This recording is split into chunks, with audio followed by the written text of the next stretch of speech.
this is, so we've got our basic chords, but here it's pretty, what I would call blocky. And this isn't necessarily bad, but we can usually improve upon this. So first off, we're moving up in these chunks, and that doesn't always sound the best. And what we want to use is what's called inversions. So inversions are when a note other than the name of the note, so for example, C, when a C is the lowest note, we would call that root position. But when we use other notes that are in the chord as the lowest note, like if we had an E flat in the bass instead, if we put an E flat down here, we would call this the first inversion. So we have root position, and then this is the first other note, so we call it the first inversion. Sounds like this. It's got this nice, like, yeah.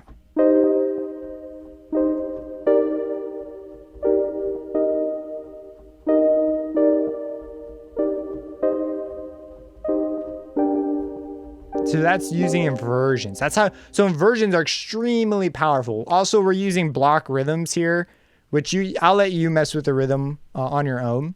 But so if we put an E flat down, if we make it a G, just so you know, when you put the fifth in the bass, which would be the third note up, so the G is the fifth in C minor. When this is the bottom note, it's not going to work a lot. It's a very unstable chord. Versus something like this. It has a lot more direction to it, like versus it's just it's not as satisfying. And so you're going to hear people say you generally don't want a fifth as your lowest note. Again, that's just from just a lot of people writing on music for a long time, and they've sort of codified this as a general result. All right, so let's say that here we're going to start off with the lowest note being C, and then from here, you know, let's take this, let's be a little experimental, and let's bring this down an octave. So you can do that by holding shift and pushing down. And so now this moves a lot less. Instead of, so the way you could have seen it before is this note coming up to here. But in reality, this note really wants to stay on the same note, right? That would be the smoothest transition. This is called close voicing, by the way, when we put notes super close like this. I'm going to move this down. So now it's like this note's staying the same, this note's staying the same, and this one's going to go down. And then I want to keep the root position. So what that means is I'm going to take the name of this chord, and right, this was the one we started on, E flat. I'm going to put an E flat in. And this is going to keep it in root position. I could talk a lot more about inversions later. It's just such a huge topic. I just felt like mentioning it and giving a brief explanation on how you would write it technically, but there's a ton of stuff we could go into on the types of effects you could get. See, that's a much nicer, smooth transition using all the same notes, the same chord progression, but it sounds a lot more sophisticated. So from here, let's say, okay, well, what we could do now is just looking at this. These are already too high. So we're going to hit shift down to bring them down an octave. Already looks loads better. And then we could say, well, what notes do we have here to work with? So we're on a E flat. We want to go up, and we're using, this was our starting note, which was a G. So we could put a G in. We could have a G right here. And we would get this kind of an effect.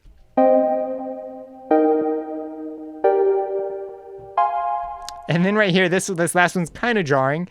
But what we're going to do is first, let's get it into a closer range. So let's just move, shift down, not control down. And let's go ahead, let's move this one back up, or let's see here. I like this. Let's move this up an octave, and let's add in a C. A C was a note that's in F minor. So at the end, we get this progression, which sounds considerably more sophisticated. Even though we didn't really add any new notes, we added a bass line and using the chords that we already had. And so you can take a very simple chord progression like what we came up with and make it sound fancy with very, very few tricks. And from here, you can get just a lot more interesting. We can begin to move things around. In fact, let's do a little bit of that. Let's hear it.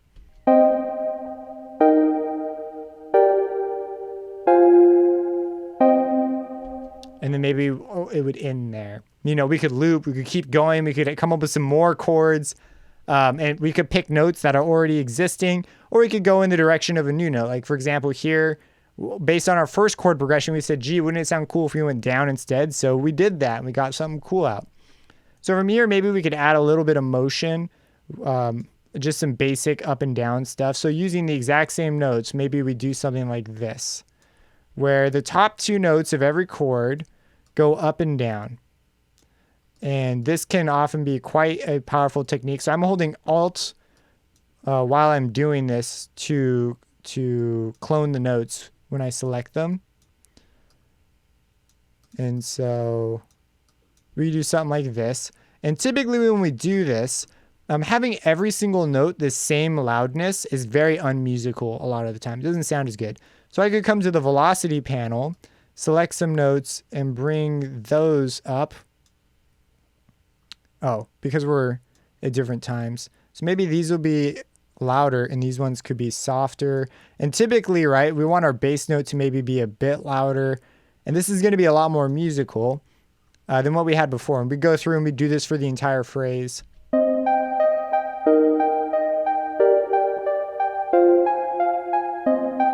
And then maybe we get softer. We bring these down some, and these get even, these are softer.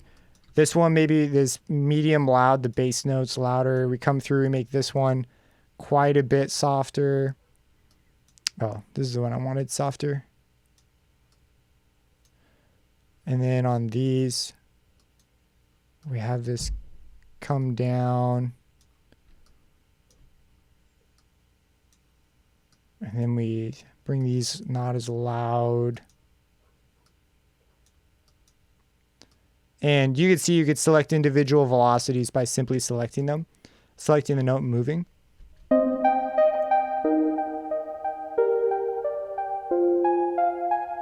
So here, now we see this. This is maybe a bit too loud. Let's bring these down. So it'll come up and down. That could be kind of cool. We could bring the reverb up.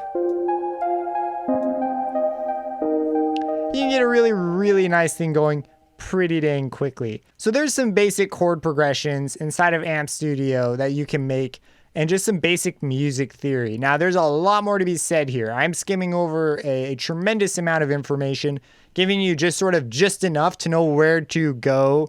Like for example, look at some scales, try and build some chords using the major minor things we talked about. Make more chords out of starting with notes that you had in the previous one. Try to use notes where they overlap. After you have a chord progression, look at how's my bass line. Should I add one? Use notes from the chord itself. Move notes around, invert the chords in ways that put the voicings closer. So like we have much better voicing with this rather than before when we had those block chord things. And then after that, look at ways we could add motion and movement. And then from there, add velocity and things. When I'm playing, all this stuff just sort of happens, which is why people like to record it in. And to them, it just makes a lot more sense. But when we write out music, you have to think about each of these things as like an individual thing. And it can be a lot to think about, but you get used to it pretty quickly.